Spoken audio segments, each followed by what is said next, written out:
Hello, everyone, and welcome to today's Viva Learning webinar. I want to wish everyone a Happy New Year. Let's hope 2024 is our best year yet. I would like to thank the good folks at Viva Learning for having me here. My name is Arthur Volker. I'm a practitioner in Sunnyside, Queens, New York. And what I'd like to speak to everyone about today is about matrixing options. So why don't we jump right into it? Because I want to talk about composite. And really, more to the point, I want to talk about anterior composite. And you're looking at this photo of a very large posterior amalgam. You're saying, well, what the heck does that have to do with anterior composite? Well, it's interesting because when we often will do our anterior composites or our composites in general, we sometimes or often take the principles that we used when we were taught with direct amalgam composites and try to directly translate that. So when we talk about something like even a class 2 amalgam, right, we'll come in, we will excavate our decay, we'll start to set our isolation. And then what we usually will do is we'll use a Tafelmayer matrix of some sort. We'll wedge appropriately. And then what we can do is we can place our amalgam. Now, the interesting thing about amalgam is that, as in the example you see here, we can condense it, as you see in the photograph on the left. And then once it reaches a certain set, we can carve it a little bit. So amalgam, really, if we think about it, is the perfect material for the perfect matrix, right? A couple of things about amalgam. We know that it is condensable in that matrix. And then, as I showed you earlier, it is carvable. We can wait a few minutes and then actually be able to score in our anatomy. But the question I want to talk today about is composite compatible with this type of method? Meaning, what happens when we take composite and we try to condense it into a matrix? Well, often we're concerned about the creation of voids or air bubbles. Is composite carvable? Well, some may say it is, and yes, it is manipulable, but not necessarily to the extent that amalgam is. So what I want to talk about today is maybe a way that we can repurpose our composite restorations so that we actually can take advantage of the physical properties that are inherent within the composite. So today's objectives, I simply want to discuss the rationale for the use of heating our composite resin. And then basically I'm going to talk about 4 types of matrices. I want to talk about when and where we can best use sectional matrices, both metal and plastic, as well as, and I'll discuss this later, the implementation of full contour matrices, both metal and plastic. Now, before we go further, what I do want to discuss is that what I'm going to talk about today is matrices that are done without some type of pre-planned wax up, because there are some injection molding techniques, and there were some very nice webinars here on Viva Learning that demonstrated, but they were done with a wax up or a mock up. This is done with a little bit more immediacy. These type of matrices we do for kind of on the spot, if you will, restorations, not necessarily a full mouth, although I'll show you can use them. These are done to do those single or double teeth we may take care of on a daily basis. So I do want to make that clear because there will be certainly matrices that I will not cover here, but the rationale should be fairly familiar. Now, before I go further, I do have to disclose that I lecture for several manufacturers, and I do receive honoraria or materials from several companies, including BioClear, Cosmedent, as well as Adent. And some of their products will be featured here, but I'm more than happy to discuss others. And I would like to also thank the good people at Adent for sponsoring today's Viva Learning webinar. So let's start with metal sectional matrices. And by metal sectional matrices, these are almost repurposed posterior metal sectional matrices. There are several companies that manufacture this. These originated from the reorientation of posterior matrices, these kidney bean shapes, turned them 90 degrees. So they would come from companies such as Garrison, Tor VM, and among others. And the nice thing about turning that sectional matrix is that it really nicely can mimic the interproximal profile of an anterior tooth. Because it is metal, one of its advantages will be that you can get it sometimes into tight contacts or sometimes during irregular contacts because it will not be so easily distorted during its insertion. Typically, these matrices are used in small increments, meaning in cases where there will be layering or placement of dentin shades, enamel shades, effect shades, tints, opacers, and things like that. So it really allows us to place small increments of composite where needed. This is typically what the setup would be. These are, I believe these are Tor VM matrices, which are intended originally for the posterior. And you can see, especially on the distal surface, how nicely it mimics that profile. Now, I'll discuss a little bit of a caveat at the end.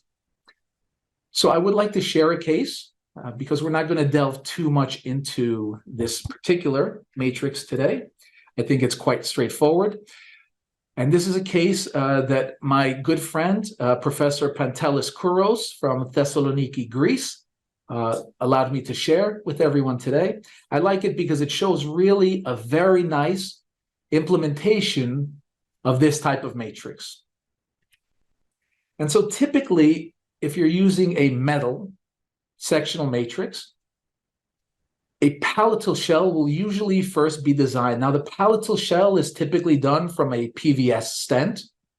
And what's placed is this palatal increment, which will allow the practitioner to build the tooth from the most palatal aspect towards the facial. And having a palatal shell has some several benefits. One of them include accounting for the thickness of your composite, as well as the appropriate placement in terms of occlusal scheme.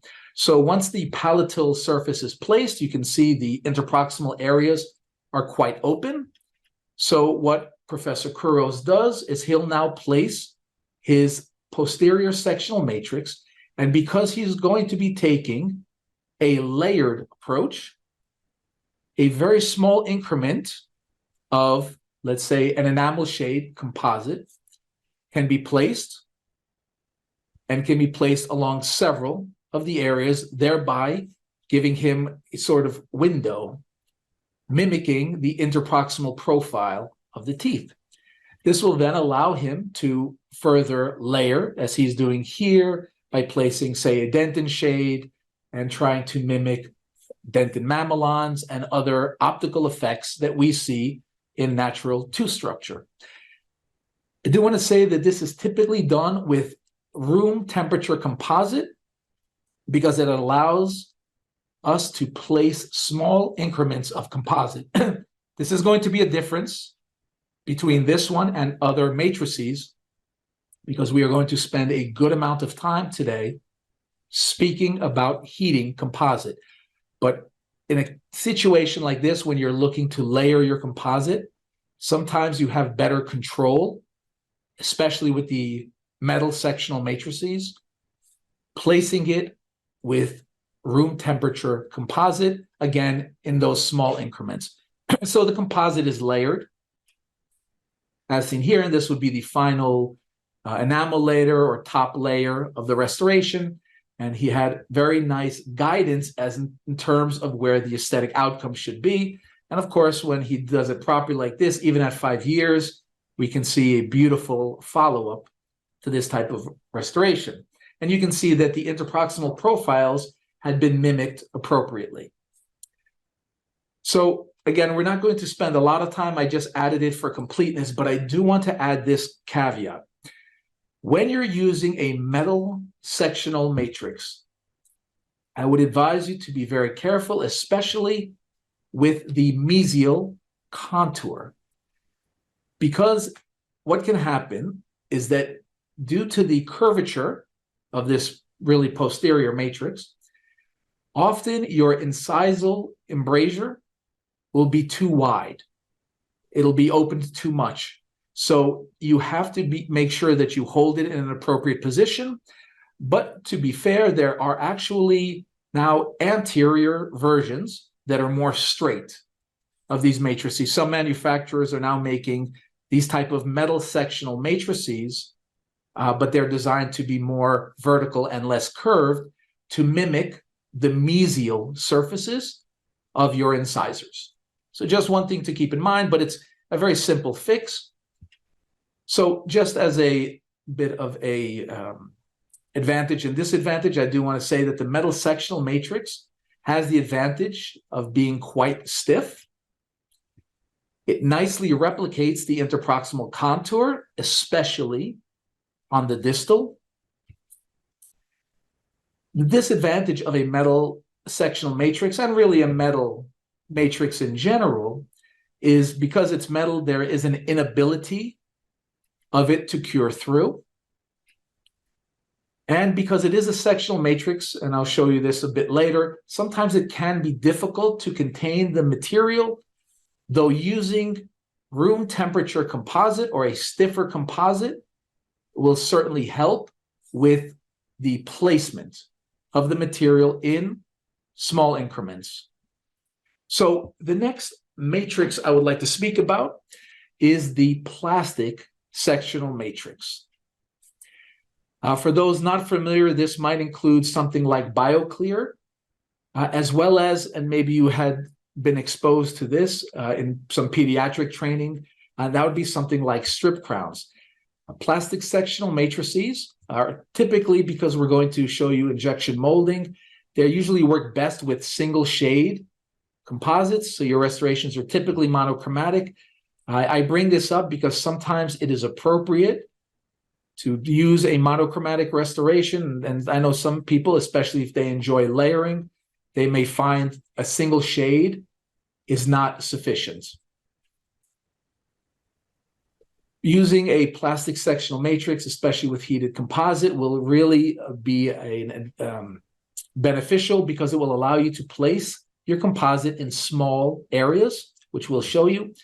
And this is one of the biggest advantages of the sectional matrix, that it can alter the interproximal profile of your tooth. When can this be handy? Well, this will be handy in cases where you have resultant black triangles, either from some type of periodontal surgery, periodontal progression, or, and I will show you some example of this, in anterior, or rather adult orthodontic cases where an incisor is extracted. A very common sequelae of adult orthodontic treatment will be resultant black triangles. So with black triangles and with diastemas, often we're tasked to alter the interproximal profile. And I hope to show you that these plastic sectional matrices do so very nicely in a very predictable manner. And as I was kind of alluding to earlier, these plastic sectional matrices and the other matrices I will be showing you today really lend themselves, I find, for injection. But when we talk about injection molding, for me, it really starts here. And that's with the implementation of heated composite. So our typical protocol, and I'll show you the protocol first, then a bit of the rationale. With our injection molding, the first thing we will do, and you'll see that for every subsequent case we're going to show today, is we're going to do our etching and bonding protocol, whatever one you favor, be it a fourth generation to a later generation. After you have done your etch and bond, you then reapply a bonding agent. You do not cure it. You then inject heated flowable composite and do not inject that either. And I will show you a video demonstrating the technique. And then finally, you inject heated paste composite into your pool of uncured bonding agent and uncured heated flowable composite. The reason we're adding the bonding agent and the heated flowable, and this was a technique, is basically a modification of a snowplow taught to me by Dr. David Clark, who was the inventor of the BioClear matrices as well as the method, is that it allows the bonding agent and heated flowable to act somewhat as a surfactant and will help minimize the incidence of voids in our composite. Using this technique, again, it's all done with one single shade, although to be fair, if desired, you can do some cutback. I will not be showing cases with cutback today, but you can do so.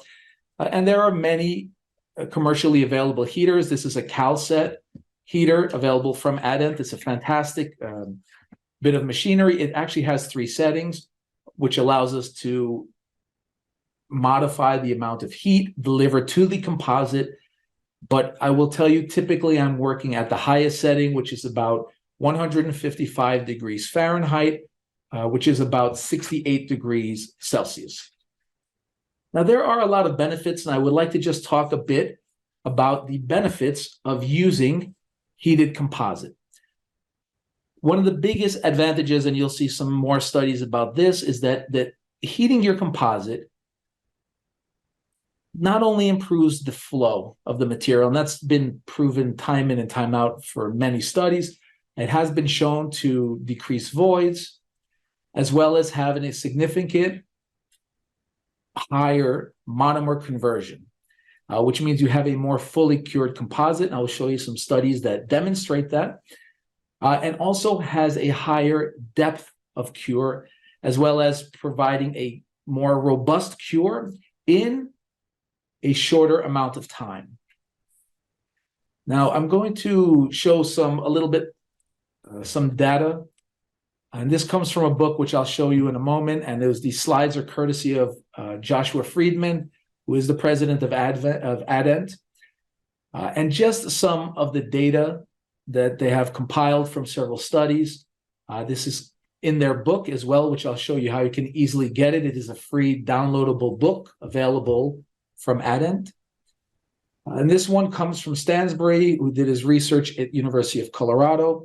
And just to show you that the higher the temperature provides a larger depth of cure. So you can see that both the depth of cure and the degree of conversion, meaning a more complete curing of your composite, increases with an increase in temperature.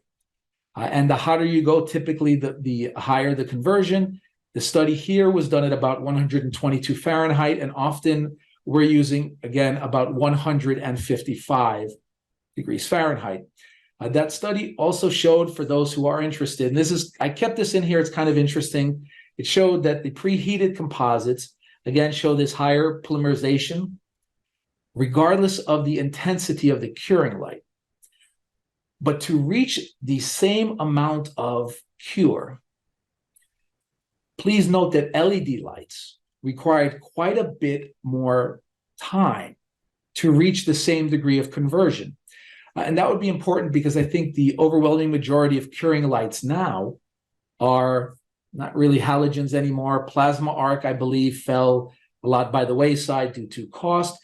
But you can see with LED lights that it took a bit more time to cure with your LED light.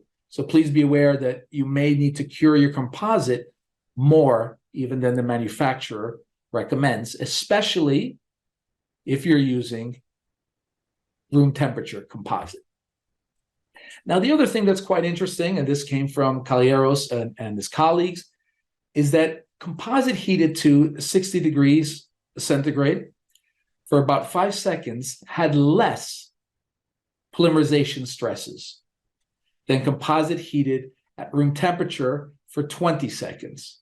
So I quite like this one, and this was something folks may want to consider, and there's quite a bit of data to substantiate this, but the actual polymerization stresses can be lessened by heating your composite. And then also he had demonstrated, and the study further went on to show that, again, you get a higher percent conversion, a higher degree of conversion of your composite. And then finally, I just want to show this study from Meta that came out about a year and a half ago. And again, showing the higher degree of conversion, demonstrating that it is a very repeatable trait of heated composite, but also he had shown, and this is the main reason I'm placing the slide in here, is that you can see that preheated composite had fewer voids, both at a 5-second cure as well as a 20-second cure, than room temperature composite had shown. So as we can see, there is quite a bit of advantage in using heated composite. And so if anyone is interested, there is on the Adent website, there is a book written by Dr. Josh Friedman and Larry Clark, who is basically an industry legend, called Thermally Assisted Polymerization. It's about a 22-page book. It's free on the Adent site. You just download it. It's quite nice. A lot of very good data, very well written, very clear and concise regarding the advantages of using heated composite. I will tell you anecdotally, it has really changed the way I do my composites now.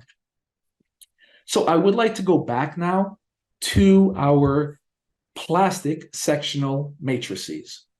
And this was a patient that had come to the office, and he came referred by his periodontist. He had some periodontal issues over time, has since now been stable for a few years. So he did not like the look of the spaces of his lower teeth. As you can see here in this view, he has these black triangles, and he was wondering if there was a way he can resolve these black triangles without resorting to some type of aggressive treatment, such as veneers or in some cases, he was told crowns.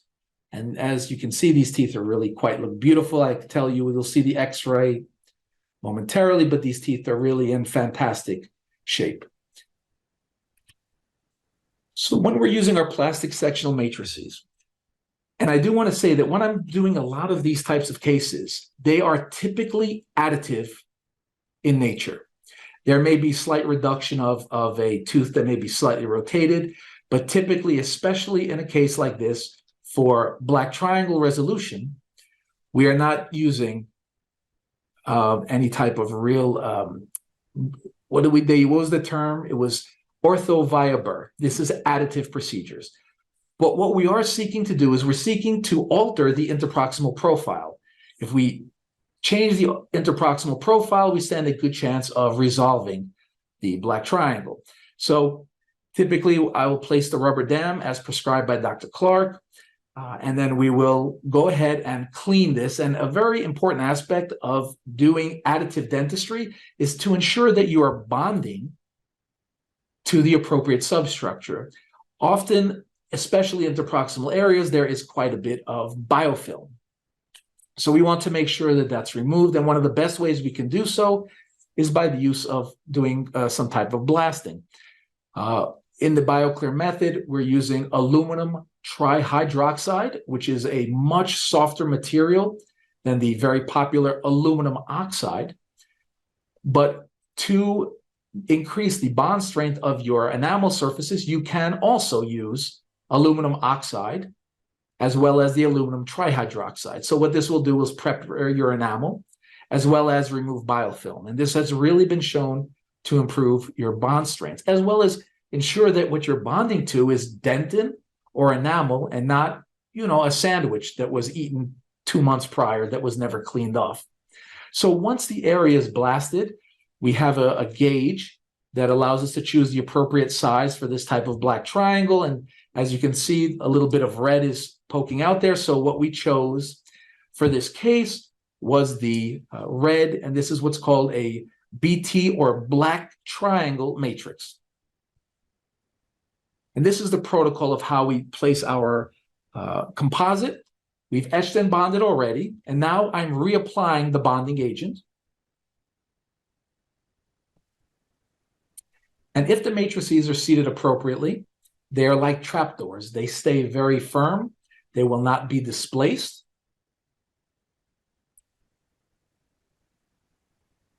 And we want to make sure that we are essentially lubricating, having a surfactant hold our composite area. So after we place the bonding agents, we're now going to add, but not cure, heated flowable composite. And I want you to just take a look at and this is a different case than the one I was showing, but I want you to look just at the interproximal area between number 8 and 9, between the central incisors. And you can see a little bit is expressing here. Now we're going to place it. And you see I'm turning it and placing the composite as apically as possible. I'm doing it for the teeth, but again, I will not cure it.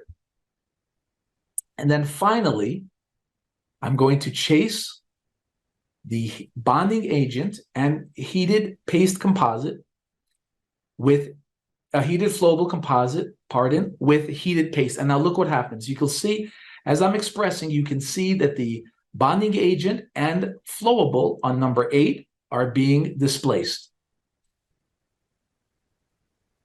And our excess should only be coming to the buccal and lingual, but never to the interproximal. And that is the absolute advantage of using this type of plastic sectional matrix.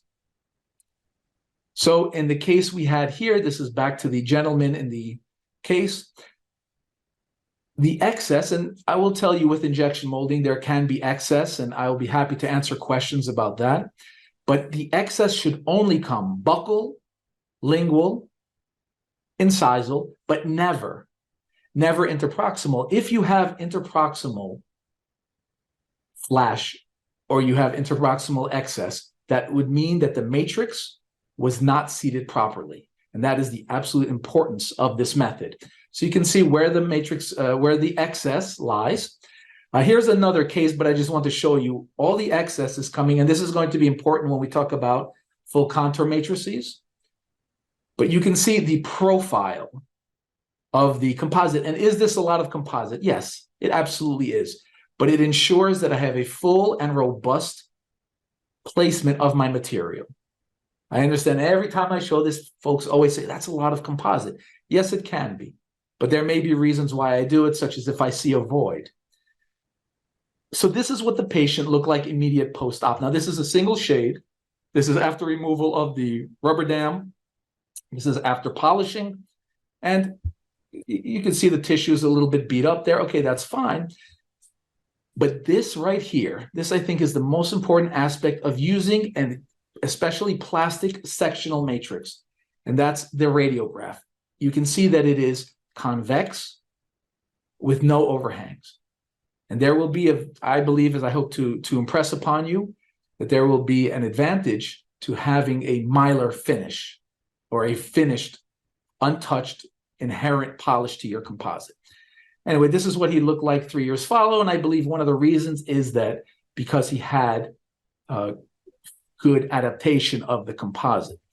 Now, I know a lot of you who are listening are doing adult orthodontics. And again, I do want to say that one of the sequelae of doing adult orthodontics, especially when you're doing like a lower incisor extraction for space, is that you can have very easily a black triangle. So this was a case referred to me by the orthodontist. You could see that the patient is still has her buttons from a clear aligner therapy. And as you can see, the tissue is not in great shape. When we looked at her x-rays, you can see radiographic calculus. So I'll tell you this almost immediately disqualifies her from using this technique until the patient is periodontally stable. We told her, you know, be on top of your hygiene. Please see the periodontist. And she did, to her credit, and she did quite well. And this was her about 8 months later. The periodontist said, okay, she's better. Now you can see that there is still some biofilm, but she's definitely much improved. So we isolated the area, and you can tell definitely here that number 23, the lower central, left central was taken. And what I'm going to try to do is just create as symmetrical as possible a resultant outcome. So here I'm just testing the matrices. Again, the protocol will be the same. So I want to stress that it is uncured bonding agent, followed by heated flowable composite, chased all together with heated paste, composite and co-cured. And this is what the patient looked like immediate post-op. Now, is this an aesthetic outcome? And this is just something for you to determine, because it looks to me like she has 3 fairly even-sized incisors. And again, the aesthetics of this, of altering the interproximal profile, will be to yourself and to your patient. But again, having a radiograph that is rounded with a mylar finish, what can be the effect on the tissue over time? And you can see here that after a week or so, 2 weeks, the patient had a much healthier tissue. And again, this could be because of the advantage of the mylar finish. And I'll show you with the next matrices as well some examples of this.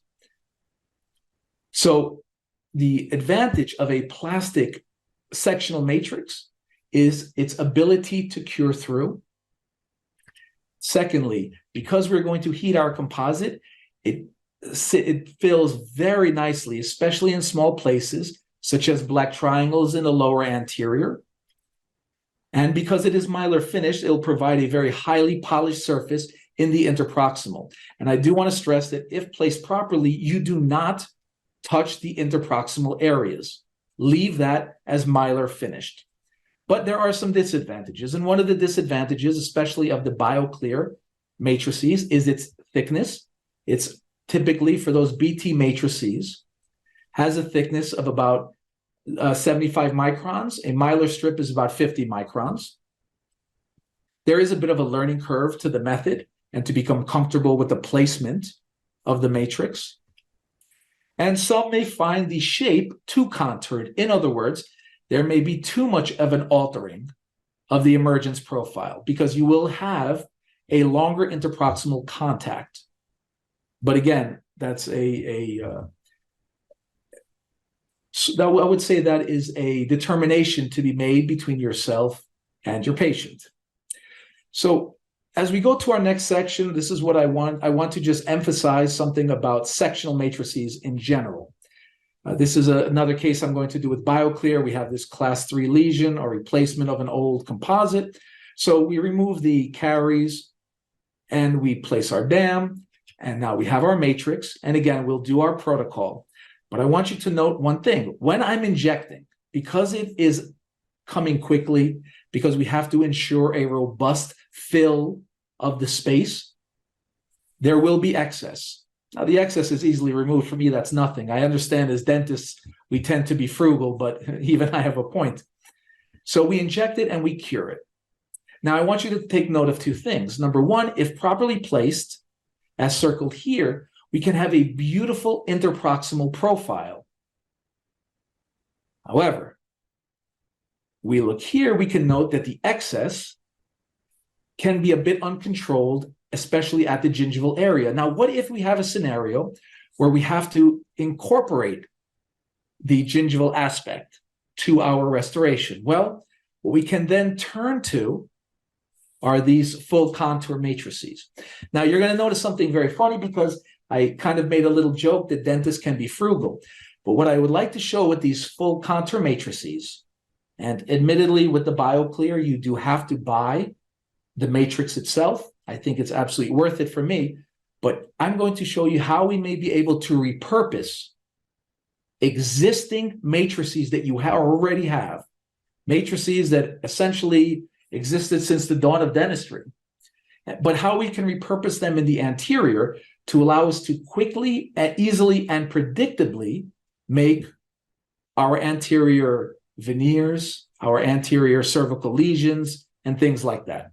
So I'm going to talk about now the full contour for the rest of the presentation.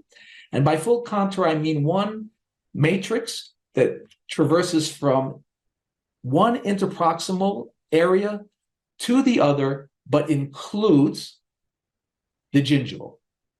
I hope to impress upon you the benefit of this. So now let's start with our third matrix, which is the metal full contour one. And this is what everyone has, again, going back to our amalgams. This is simply something like a Tafelmayer matrix, or if you're familiar with the greater curve matrix band created by Dr. Denny Brown, it's a Tafelmayer with a large curvature for it. It's nice because it can be held in place with a retainer, but I do want to show one modification. And as we know, because it is a metal band, it's great when we're sometimes dealing with very irregular contours and contacts. So this is typically how I will place my Tafelmayer, my greater curve band. I'll place it from the facial, place the matrix band retainer, and hold it from the palatal. You can say, okay, we're ready to fill it. No, not quite. What we'll then do is we'll use we call it here in the States, a football burr. In UK, they called it a rugby burr, which I did not know. And you can use a rounded diamond. And what you do is you follow the contour of the gingiva and remove some of the matrix, but you leave approximately 3 to 4 millimeters of a wall in that encircled area. You do not take the matrix all the way down towards the gingiva. I do prefer to leave 3, 4, even 5 millimeter wall. And I'll explain why that can be important. If desired, by the way, you can polish it, but essentially something close to mimicking the contour of the gingiva will serve us well here. This is what it looks like as seen from the occlusal. So I would like to share with you a case using this technique, and hopefully you'll see what could be the benefit of this type of matrix. So this was a patient came in, had some large caries on an existing, under an existing composite on tooth number 10, which is the left lateral incisor. So, and now we're removing our caries and preparing the tooth. Now this is seen through the operating microscope, which makes things very handy for me to assess voids and to ascertain whether my matrix is seated well. So I remove the caries and any area, we're preparing it here. Then what I do is I will place the matrix with the retainer on the lingual. I'll blow some air to make sure I have a fairly good seal. Then I will wedge it tightly just for that extra assurance. And then as I showed earlier, we will then follow the contour of the gingiva, more or less, leaving a 3 to 4 millimeter wall or boundary or dam, however you want to call it, in reserve. This is just a bit of it from the occlusal view, incisal view rather. So then we etch and bond the tooth. Now, because I have a larger space here and I'm going to do a full contour veneer, I don't necessarily have to reapply the bonding agent as a lubricant. I think just the heated flowable composite, as I'm adding here, would be sufficient. It's just to help minimize the potential for voids. Once I add my heated flowable, I then chase it with heated paste. Now, I want to talk about this because this is the importance of the technique. Here you see I have this 3 to 4 millimeter wall. What this does, it does several things. Number one, it allows me to create back pressure during injection. Because if the wall, if you will, is too short, what potentially can happen is that the composite will just flow everywhere and I don't create good pressure. I will not have necessarily good adaptation to my matrix. Conversely, if I have a wall that is taller, let's say 6, 7 millimeters, well, then I may impede my polymerization. So this is why it's important just to leave enough for me to place the nozzle of the compule. Once you place it in there, you'll see you get nice back pressure and you can really fill the matrix. Now, what I do now, and I've got newer bands, I will take the taller ones because this is a bit shorter because it involves more cleanup. It's not terrible, but it makes a little bit time wasting. So I'll go ahead and I'll wipe the composite before I cure it, and then I'll go ahead and cure it. Then what I'll do is I'll remove my matrix band and cure again. And you can see here, especially in areas where the tissue is not optimal, metal matrices work very well because they can staunch bleeding fairly easily. So I'll remove the matrix, cure again, and then I'll very quickly shape my composite, polish it, and as you can see here, we can get a very nice shape to our restoration. And again, this is only a single shade of composite. So if I wanted to, I could cut back that incisal, add my tints, add some effect shades, and create it polychromatic. But I will just caution, can doing so introduce voids to my restoration? In other words, can a single shade be enough? Something to consider. Now, I would like to share with you just one more technique using a metal full contour matrix. This was actually a nice trick taught to me by a colleague of mine in Egypt. And this is modifying the Tafelmayer matrix. And I'll tell you that my assistant, who I believe is listening, is Shima, how are you doing? She likes this technique as well. So what you do is you take a standard generic Tafelmayer band, and at the height of contour, you create the reverse contour so that you have a shape that looks like this. Then, using a diamond burr and holding on fairly well, you remove that portion that is outlined. Now, because the Tafelmayer matrix is quite long, what you then wanted to do is fold it in half and cut the excess so that what you're left with is a matrix that looks like this.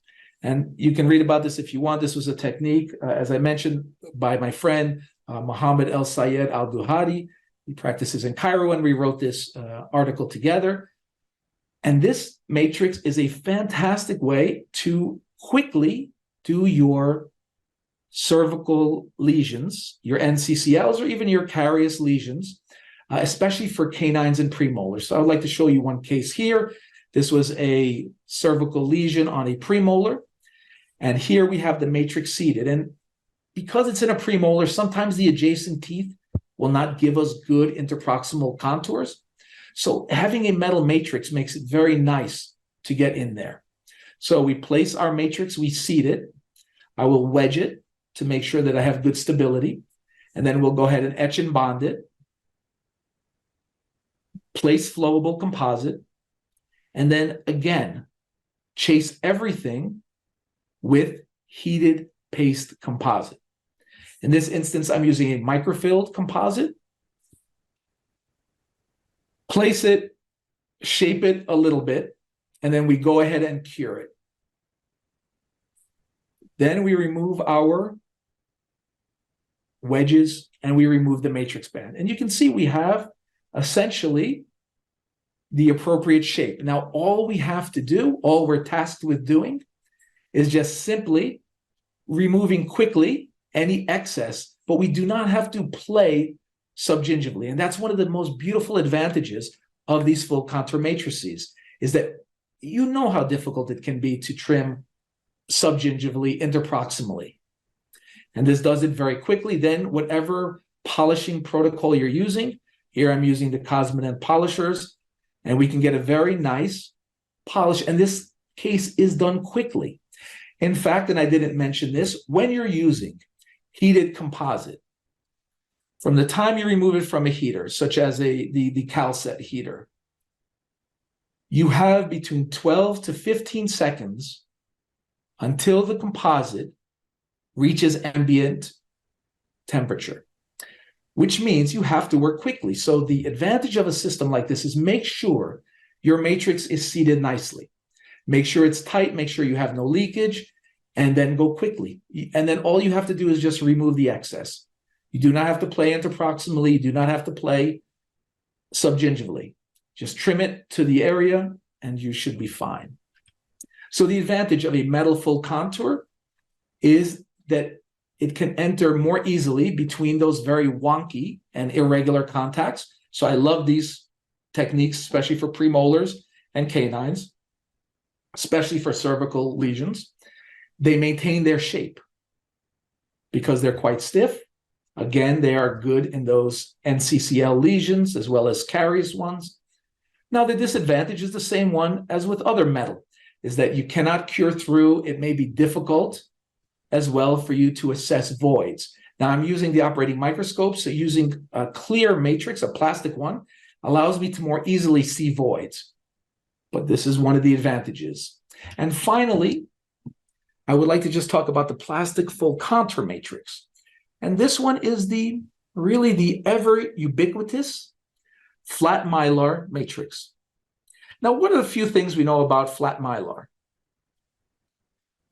It's good for straight interproximal profiles. And what I do want to say for these full contour matrices is that sectional matrices are great if you have to alter the interproximal profile.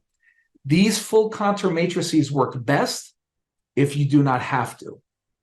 If you have to maintain the profile and maybe just enhance missing tooth structure, that's what this works best for.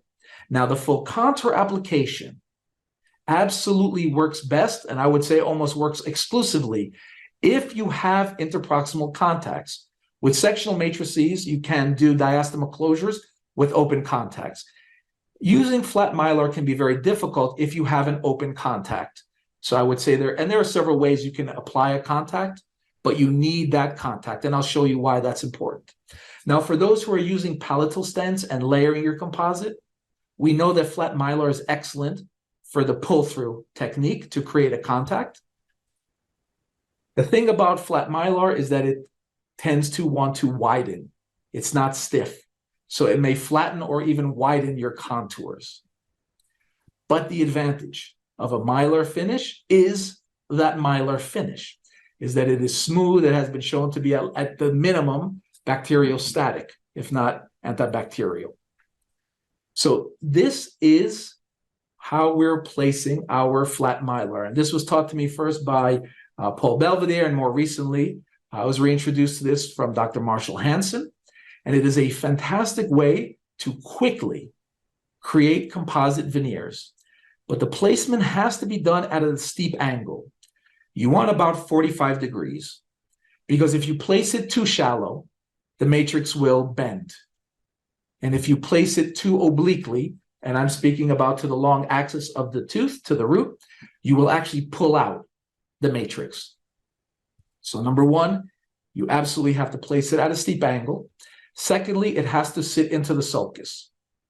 And thirdly, and probably most importantly here, you do need existing contacts to do this technique. So just to show you some demonstration of how you can do it quickly, this was a patient who had presented to the office. And this is great, especially for patients who may not have the means to do more extensive indirect work. So he had failing restorations on tooth number 8 and 9, had some caries under the crown of 10, as well as this large class 4 lesion on the left upper canine. So we're going to use the mylar matrices to recreate or restore number 8 and 9. We're going to also use it for number 10. And we used actually BioClear to restore the class 4 on the canine. So here it is from another view. Now here I am through the microscope. We've already removed all the decay and all old dentistry. And here is the matrix seated into the sulcus. And you can see the blanching of the tissue. Now I am an advocate for the rubber dam, but you will notice when I'm doing the full contour matrices, there is no rubber dam. And I prefer it, and it's a bit controversial, but I prefer to see that the matrix is seated very nicely into the sulcus. I've done this with the rubber dam. I don't get the optimal results. Sometimes the rubber dam will actually push the matrix out, or I'll not get a full and robust fill. So I like to, and again, I understand you can do this with the rubber dam as well. I would suggest, though, that you peel the rubber dam back a bit to ensure that it's seated, and then you can let the rubber dam go. So it is here inserted. Now I've placed my wedges for stability. Now I'm etching, rinsing it, placing the bonding agent. And here I'm going to place heated, flowable composite and not cure it. Then I'm going to chase it using composite from the cal set into the heated flowable, again, to minimize voids. Fill everything up. I'm going to adapt it a bit.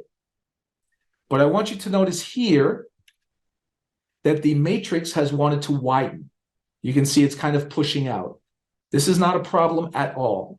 You simply take two instruments, readjust the position of the interproximal areas, and have your assistant cure it. Once it's cured, you're done. Now, all you have to do is just quickly remove the excess. So I would like to show you the adaptation of a mylar matrix. And here we're going to remove our wedges. And now I'm peeling off the matrix. And you can see the adaptation to the tissue. Now, doesn't this make life easier for us? Because we no longer have to go in and start trimming interproximally, trimming subgingivally. If done properly, we have very nice adaptation to the gingival area. All we have to do is remove the facial excess. And to do so, because there will be quite a bit, I use a very large cylinder diamond after curing. I will take it down. As you can see, the tooth adjacent to it was drilled just with the diamond. I'll take it till I get close to the shape I'm looking for. Then I will go ahead and use a coarse diamond until I get the shape. And then it's simply a matter of polishing your composite. So here, this is a post-op situation, or maybe a day later. You can see that we were very quickly able to create single shade composite. We were able to provide this patient, who was incidentally getting married the next week, with some type of aesthetic enhancement. But the advantage was we were able to do this quickly. So just something to keep in mind.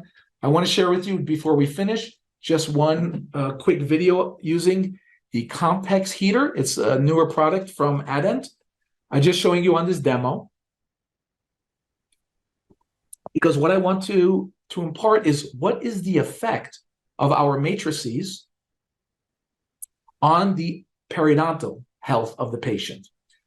So here I'm just placing the heated flowable. Now, the Compex is a gun that will actually heat the composite as you're using it.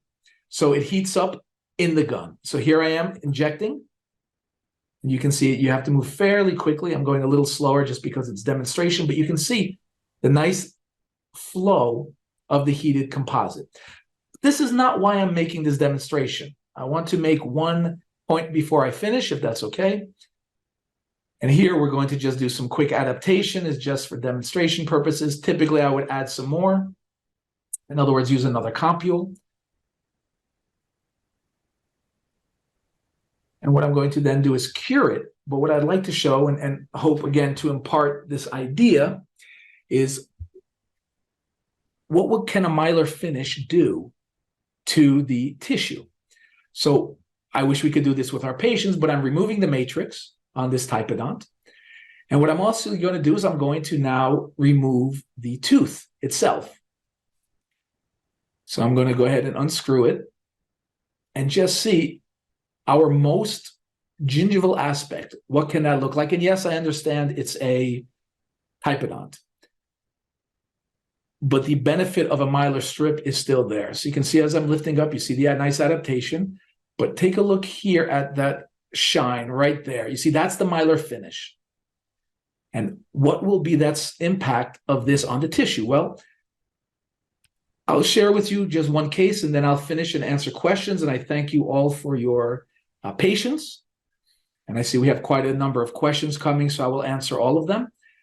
So this was a patient who came to my office as she was finishing orthodontics. Now, she had a very difficult time in her orthodontia, and you can see the tissue is not great, didn't have the best outcome as she was looking for. She ended up with quite a few carious lesions.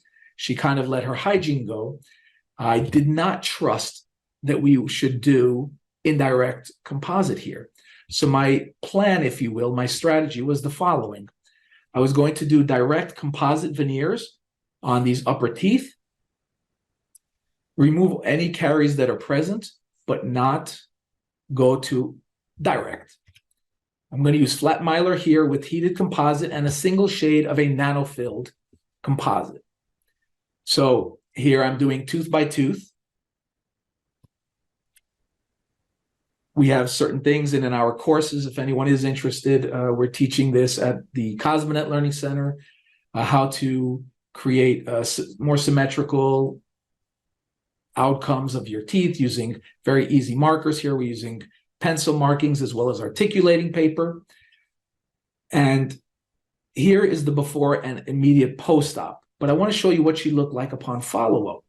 And you can see here, if I put them together, if I put them together, what is the impact of this mylar finish on tissue? Now, did the patient become more motivated? Absolutely. Is this an optimal outcome? I think it's okay. But I think that the fact that her tissue is now convex, her tissue is mylar finished, she was a motivated patient. You can see the improvement in her tissue.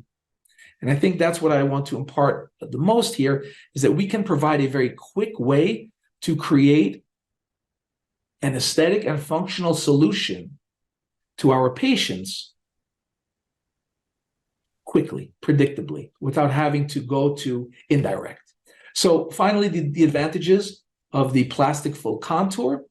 One is its ability to cure through, its thickness because it is only 50 microns, and it gives you a very highly polished surface, both at the interproximal as well as the gingival. But the disadvantage is you have to be careful. It may flatten your contours. And I don't really like putting it in wonky context. Sometimes the mylar will be very distorted. And just as a little summary, if anyone wants to screenshot this, you can take a look. Yes, some advantages and disadvantages of it. And there's other matrices as well, but they function within this family.